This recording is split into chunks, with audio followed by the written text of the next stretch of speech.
Hello दोस्तों, कैसे हैं आप लोग। स्वागत है आपका नए वीडियो में। आज का टॉपिक है कार्बन एवं उसके यौगिक, जो कि साइंस का ऑब्जेक्टिव क्वेश्चन है। तो चलिए साइंस का आज ऑब्जेक्टिव क्वेश्चन देखेंगे, जो कि आने वाले एग्जाम के लिए बहुत ही महत्वपूर्ण होने वाला है। तो वीडियो को लास्ट तक जरूर देखिएगा। अगर वीडियो अच्छा लगे तो वीडियो को लाइक, कमेंट एंड शेयर जरूर कीजिएगा और चैनल को सब्सक्राइब करना ना भूलिएगा। तो चलिए चलते हैं आज के क्वेश्चन की ओर।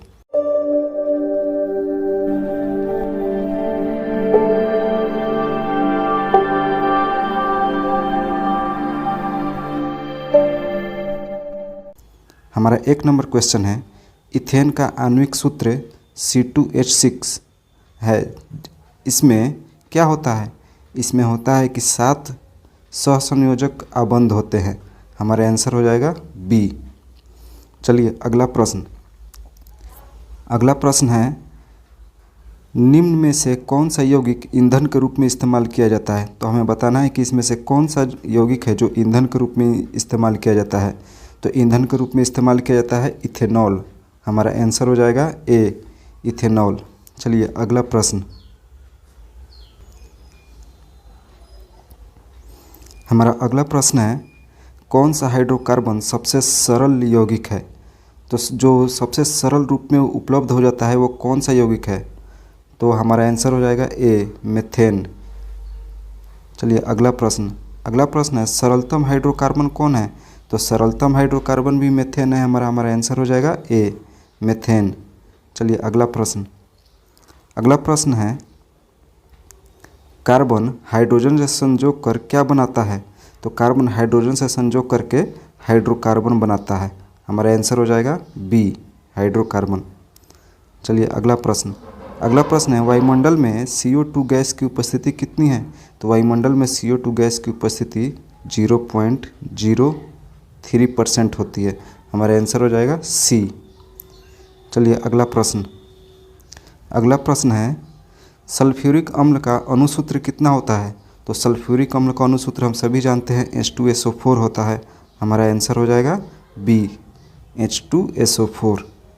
चलिए अगला प्रश्न है, कार्बोक्सिलिक एसिड समूह कौन सा है? तो कार्बोक्सिलिक एसिड समूह होता है CHO-CHO। हमारा आंसर हो जाएगा ए।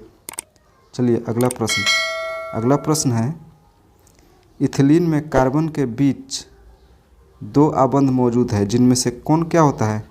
तो एक होता है सिग्मा बॉन्ड और एक होता है पाई बॉन्ड। इन दोनों के बीच में रहता है। तो हमारा आंसर हो जाएगा ए, एक सिग्मा बॉन्ड और एक पाई आबंध। चलिए अगला प्रश्न है, इथेन में कितने सहसंयोजन आबंध होते हैं? तो इथेन में 2 सहसंयोजन आबंध होते हैं। हमारा आंसर हो जाएगा ए।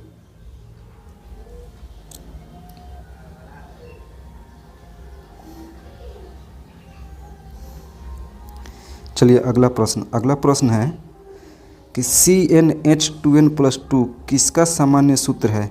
तो हम सभी जानते हैं कि ये एल्केन का सामान्य सूत्र है। हमारा आंसर हो जाएगा सी, एल्केन। चलिए अगला प्रश्न है, नीला थोता यानी कि तूतिया का रासायनिक सूत्र क्या है? तो नीले थोते का रासायनिक सूत्र है CuSO4 × 5H2O, यानी कि कॉपर सल्फेट। इसको हम कहते हैं कॉपर सल्फेट।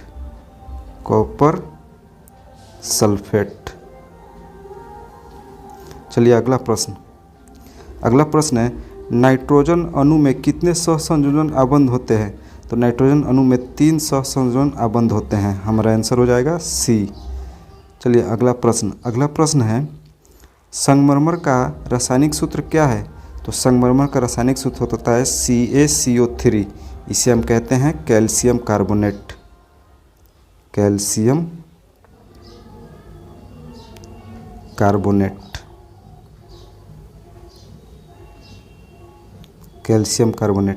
चलिए अगला प्रश्न है कि चीनी का रासायनिक सूत्र क्या है?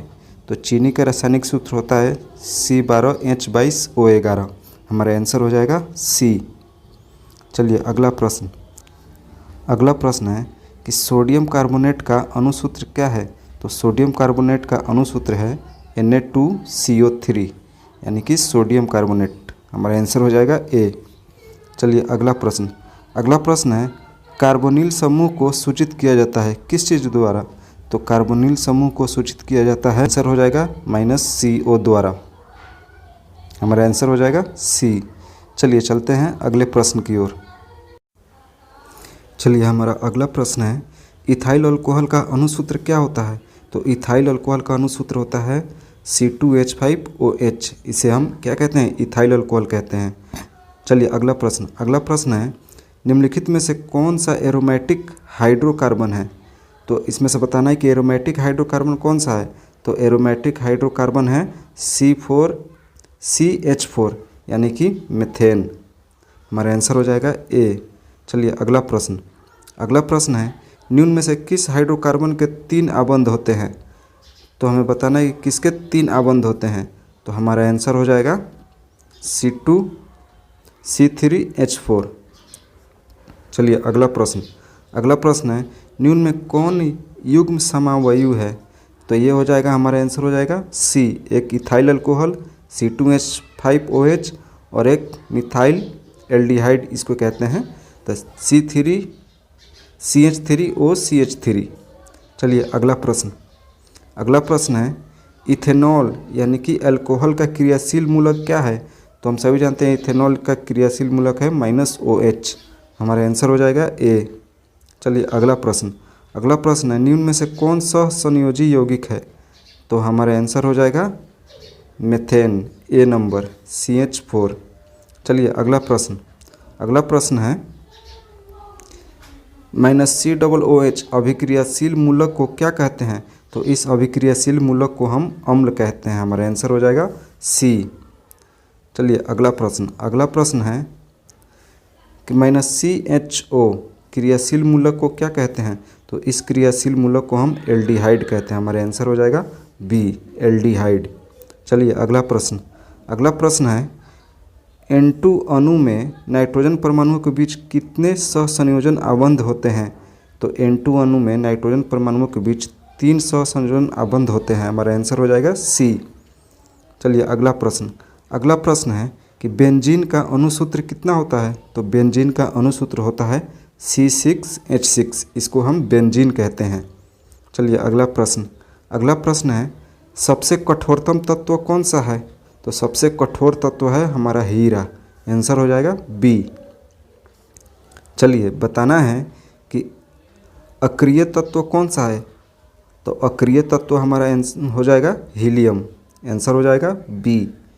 चलिए अगला प्रश्न है क्लोरीन की संयोजकता कितनी होती है? तो क्लोरीन की संयोजकता 1 होती है। हमारा आंसर हो जाएगा ए। चलिए अगला प्रश्न है कि हाइड्रोकार्बन कौन यौगिक है? तो हाइड्रोकार्बन हो जाएगा हमारा C6H12O6। हमारा आंसर हो जाएगा बी।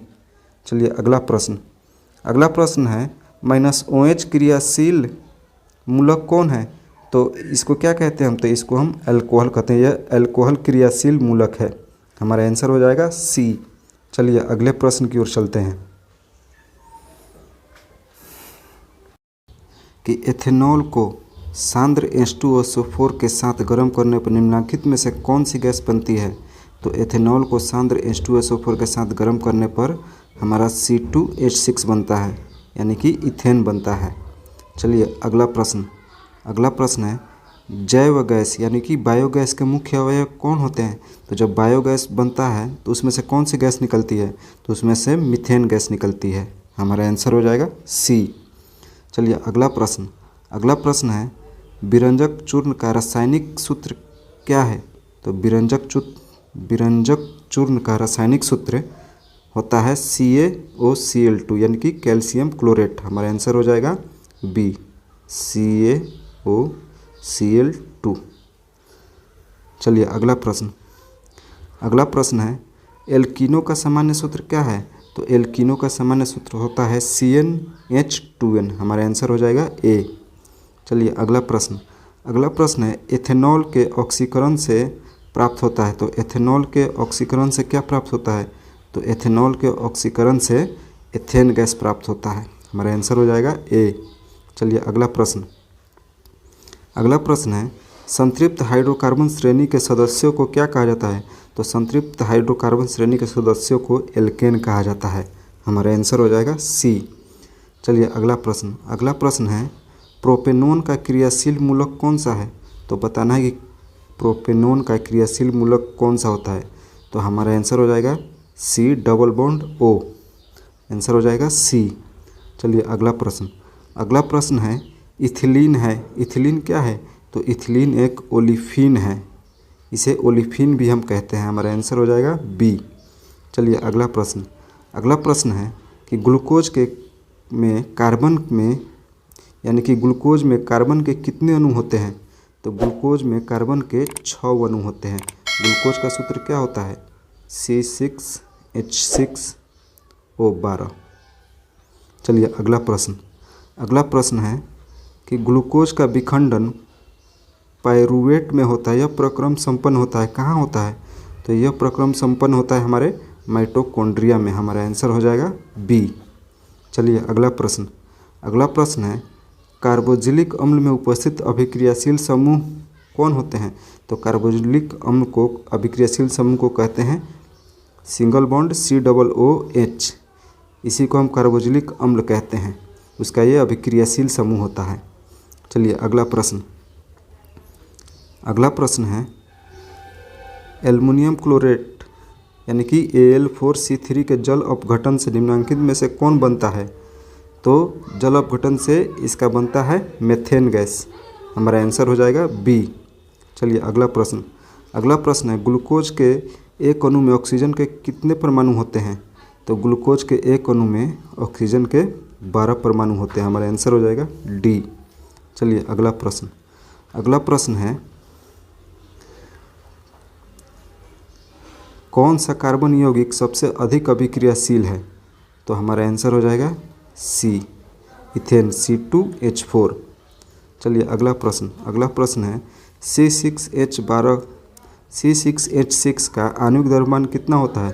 तो C6H6 का आणविक द्रव्यमान होता है 78, यानी कि कार्बन का 12 छक 72 और ये प्लस हाइड्रोजन का 6 टोटल करेंगे तो हमारा आ जाएगा 78। चलिए अगला प्रश्न है पेंटेन के कितने संरचना समभावी संभव है? तो पेंटेन के 3 संरचना समभावी संभव है। हमारा आंसर हो जाएगा बी। चलिए